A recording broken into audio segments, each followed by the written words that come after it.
दूर देश में एक नौजवान था जिसका नाम था माधवन, जिसने खुद से वादा किया था कि वो अगर शादी करेगा तो ऐसी लड़की से जो सुंदर भी हो और बुद्धिमान भी। उसने ऐसी लड़की ढूंढते ढूंढते मीलों का सफर तय कर लिया, मगर जो सुंदर होती वो समझदार नहीं और जो समझदार होती वो सुंदर नहीं। आखिरकार वो अपने सपनों की राजकुमारी को तलाशते हुए विजयनगर आ पहुंचा। ऐसा लगता मैं पूरी दुनिया घुमा हूं ना, मगर एक भी लड़की नहीं मिलती जी। कहीं हमको जिंदगी भर कुंवारा ही तो नहीं रहना पड़ेगा। ओहो, ये शेर तो बहुत सुंदर हो ना। लगता है इधर मेरे को मेरी सुंदर राजकुमारी पक्का मिल जाती।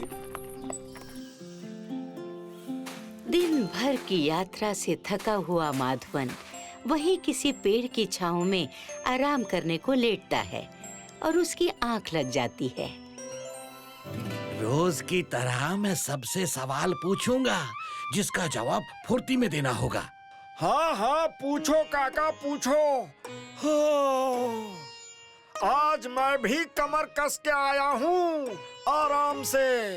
पहले शरीर में तो फुर्ती ले आओ, फिर फुर्ती में जवाब दे देना। अच्छा बताओ, अगर मेरे पास एक भेड़ है, मैं उसको बिना बेचे कैसे सिक्के कमा सकता हूँ? भेड़ से सिक्के कमाने के लिए उसे बेचना तो पड़ेगा ही, पाई पाई जोड़ के। नहीं, गलत जवाब। आप कहे तो मैं कोशिश करूं काका। ये कोई लड़की होती या अप्सरा? अगर मेरे पास भेड़ हुई तो मैं उसे खूब खिलाऊंगी, पिलाऊंगी, उसकी सेवा करूंगी। अरे फायदा करवाना है आयशा बिटिया, उसको दाना पानी देकर नुकसान नहीं करवाना पाई पाई जोड़ के। फायदे के लिए थोड़ा सब्र करना होता है काका। आपको पूरा जवाब सुनने का सब्र और मुझे भेड़ के बड़े होने तक का। हाँ, तो भेड़ जैसे ही बड़ी होकर हट्टी कट्टी हो जाएगी, मैं उसकी ऊन, दूध और गोबर बेचकर खूब सारे सिक्के कमाऊंगी। सही जवाब।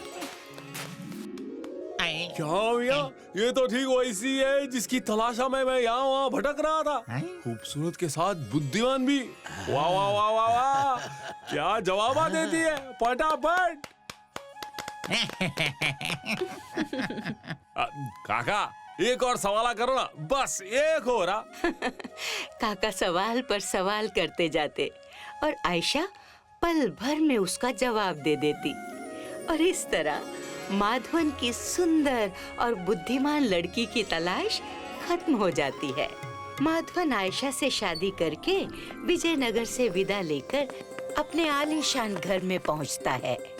नए घर में आयशा के आसपास हमेशा नौकर चाकर रहते जो उसे एक तिनका भी उठाने नहीं देते। इतना आलीशान घर, ये तो महल है, महल।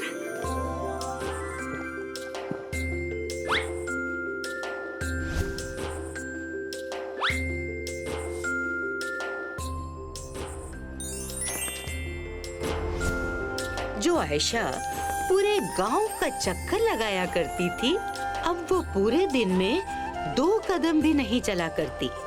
कुल मिलाकर आयशा को अपना ये नया रहन सहन बहुत ही भाने लगा। धीरे धीरे समय बीतता गया और शरीर को जरूरत से अधिक आराम मिलने की वजह से आयशा के शरीर के अंगों ने एक एक कर काम करना बंद कर दिया। आयशा को दिखाने के लिए माधवन ने कई वैद्य हकीम बुलाए, मगर किसी की दवाई का आयशा पर कोई असर नहीं हुआ। धीरे धीरे आयशा के बीमार होने की खबर उड़ती उड़ती उसके गांव विजयनगर तक पहुंचती है। मैं ठीक करूंगा उसे। मैं चला और अपनी पुरानी आयशा बिटिया को वापस लेकर ही लौटूंगा। सभी गांव वाले काका की इस बात से अचंभित हो जाते हैं क्योंकि जिसको भला वैद्य हकीम ठीक नहीं कर पाए, उसे काका कैसे ठीक कर पाएंगे? काका सीधे वहाँ से निकलकर माधवन के महल पर जा पहुँचते हैं। काका आप? हाँ, मैं आ गया हूँ। अब तू चिंता मत कर आयशा बेटी, तुझे तो मैं अब ठीक करके ही जाऊंगा। आपका यहाँ आने के लिए शुक्रिया अदा करता मैं। आप जैसा बोलते हैं हम वैसा ही करते हैं। बस आप हमारी आयशा को ठीक कर देना जी। बिल्कुल। सबसे पहले मुझे किसी और के बनाए खाने पर भरोसा नहीं। कैसे बात करते हैं आप? यहाँ का रसोइया हमारा पिताजी, उनके पिताजी के पिताजी को बनाकर खिलाता। लेकिन आप चिंता ना करो, आप बोले तो मैं खुद उसके लिए खाना बनाएगा। उसकी जरूरत नहीं है, वो केवल मेरे हाथ का बना ही खाना खाएगी। और दूसरा, जब तक मैं ना कहूँ तब तक इसके आसपास एक आदमी दिखाई नहीं देना चाहिए। आदमी क्या, आदमी की परछाई तक नहीं दिखनी चाहिए। परछाई तक नहीं? फिर घर का सारा काम कौन करता जी?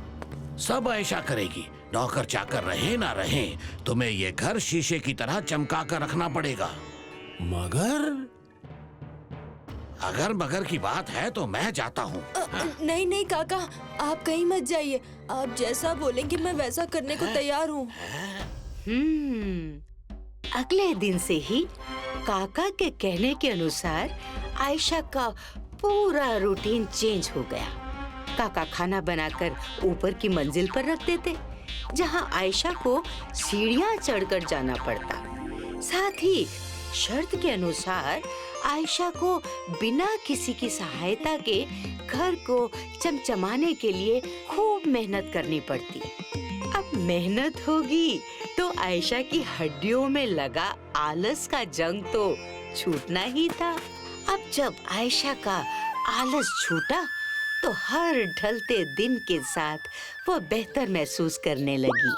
आयशा की वही फुर्ती तो वापस आ गई, मगर उसका दिमाग पहले जैसा फुर्तीला हो पाया या नहीं, उसकी जांच अभी बाकी थी। माधवन, तुम्हें मेरे एक सवाल का जवाब देना होगा, वो भी झट से। बोलो, दे पाओगे?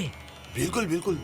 तो बताओ माधवन कि मेरी बहन के पति के साले की पत्नी के दोस्त के बेटे की शादी मेरे चचेरे भाई से हुई है, तो मेरी बहन मेरी क्या लगेगी?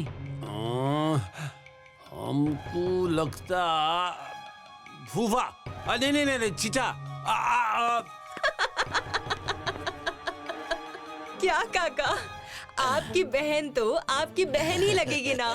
बिल्कुल सही जवाब। वाह, आप तो चमत्कारा कर देते काका। आपने मेरी पुरानी आयशा को वापस ला दिया।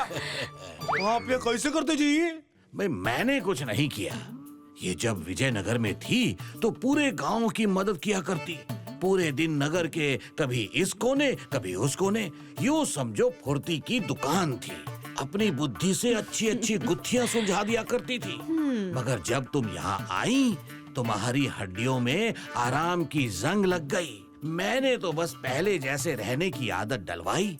तुम्हारी हड्डियों और दिमाग में लगी जंग अपने आप निकल गई।